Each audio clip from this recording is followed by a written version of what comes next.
Okay, so this is my third time trying to record this, so fingers crossed. Okay, so today we're going to be going over Oranges by Gary Soto. And Gary Soto was born in Fresno, California in 1952. Although Gary's childhood was difficult, he grew up to be a successful author that writes about issues and experience that people can all relate to.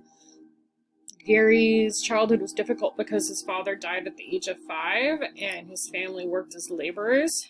And at that time, in the 50s and 60s, sometimes kids had to go to work when, a parent died. So instead of going to school or going to school like he should have been, he was out working, making money for his family. But that doesn't matter because he still became a very successful author. Okay, so far you guys should have read the poem at least 3 times, so I'm not going to read it with you. And so we should start discussing the poem. So before we go ahead, this poem is called a free verse. Free verse is an open form of poetry. It does not use consistent meter patterns, rhyme, or musical patterns. So it kind of sounds like somebody's talking to you rather than a rhyme or anything like that. So before we start, what's happening in the poem? Well, it sounds like, through a first read, that a boy and girl are kind of hanging out. Maybe they're going on their first date. And who's the speaker of the poem? Yeah, the speaker is the boy. Okay, so what's the title? The title is Oranges. What's the style of the poem? Free verse. What are some words and phrases that keep repeating? Walked, smiled, nickel, oranges. Next, we're going to be talking about the opening and closing line. Now, the opening line is the first line in the poem, and the closing line is the last line of the poem. So we should have written down, the first time I walked with a girl, I was 12. And the last line, or the closing line, is someone might have thought I was making fire in my hands. Okay, next you should have read a second time. And this time we're going to go and we're going to look at what the author's images, places, objects, and the figurative language he used in his poem. So images, what are the things that Mr. Soto wanted us to see? So the yellow porch light, face bright, a line of newly painted trees, aisles of goods. So aisles of goods might be a little difficult to imagine, but just think of going to Target or a grocery store. Those are aisles full of goods. And bright orange. That's the orange, like a cutie. When you eat a cutie or an orange, it's very bright. Okay, next we're moving on to is places. These are places that the author described for us.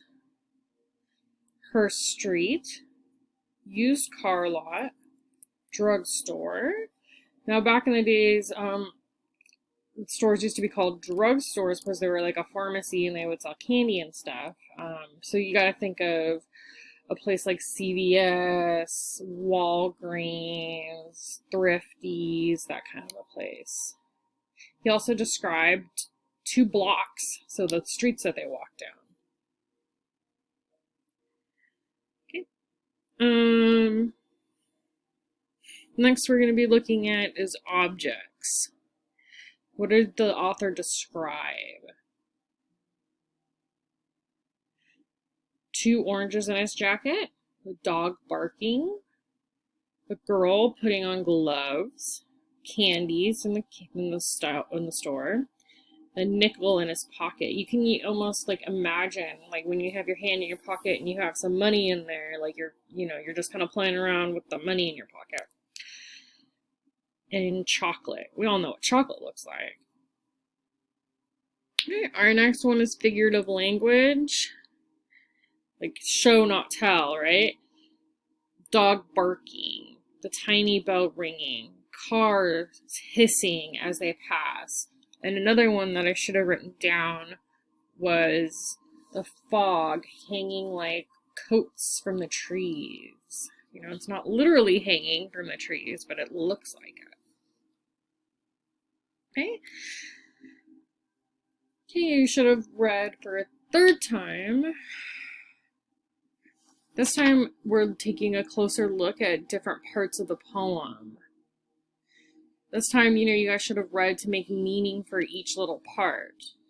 We're going beyond what's literally happening. We're making inferences. Remember, inferences is stuff that we know and stuff that we read. We're coming up with ideas.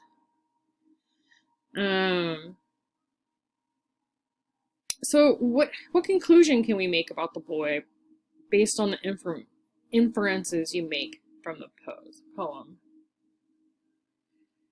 We know we could infer that he's poor, but he's very happy. Or he may not even be poor, he just might be a young kid with very little money. We can infer that he really likes the girl because of the way he describes her and the fact that he's willing to spend his last nickel and orange, to buy her some chocolate.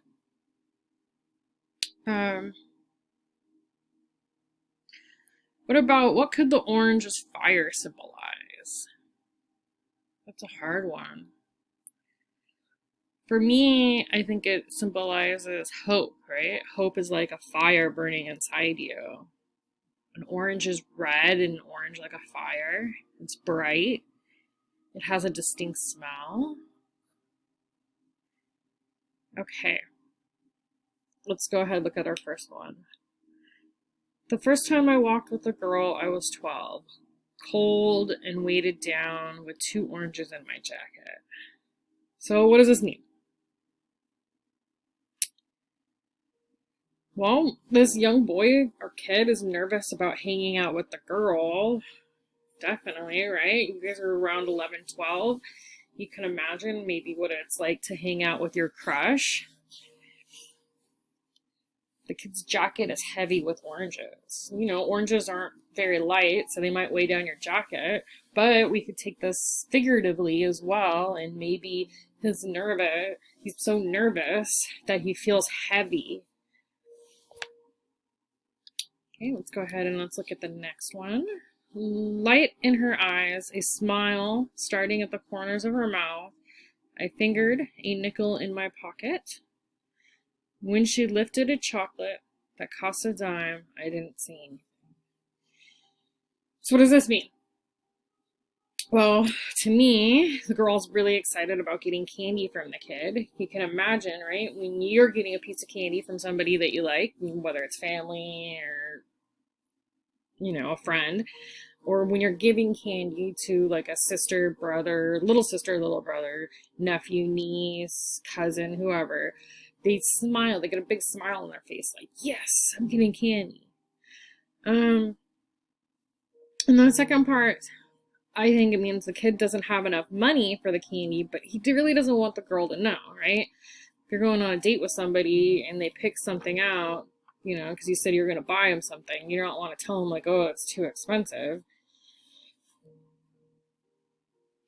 Let's go ahead and let's look at the next part.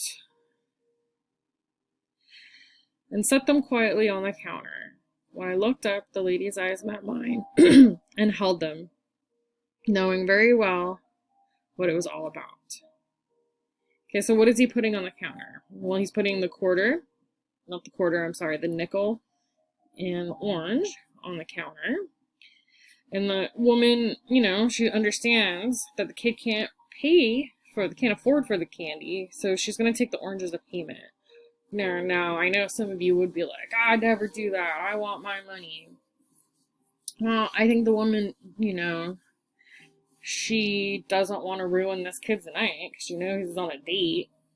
You could probably tell because, they're walking in together and talking and maybe even holding hands. So she doesn't want to, ruin it. So she's going to take that orange as a payment. And the next one is, I peeled my orange that was so bright against the gray of December.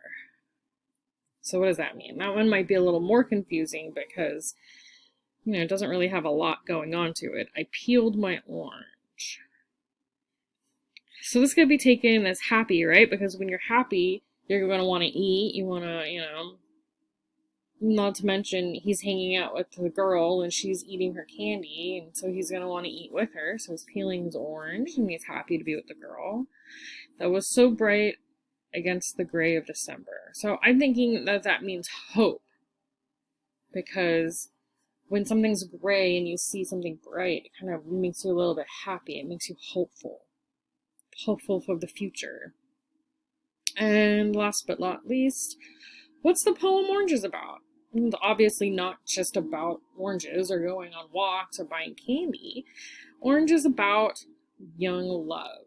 It's about a boy who likes a girl, so he takes her out on a date, and, can't afford to pay for stuff, so he kind of does his best by buying her some oranges, or paying for the candy with oranges. Okay, hopefully you like this poem as much as me. And yeah, hopefully this helped you out. Fingers crossed that this worked.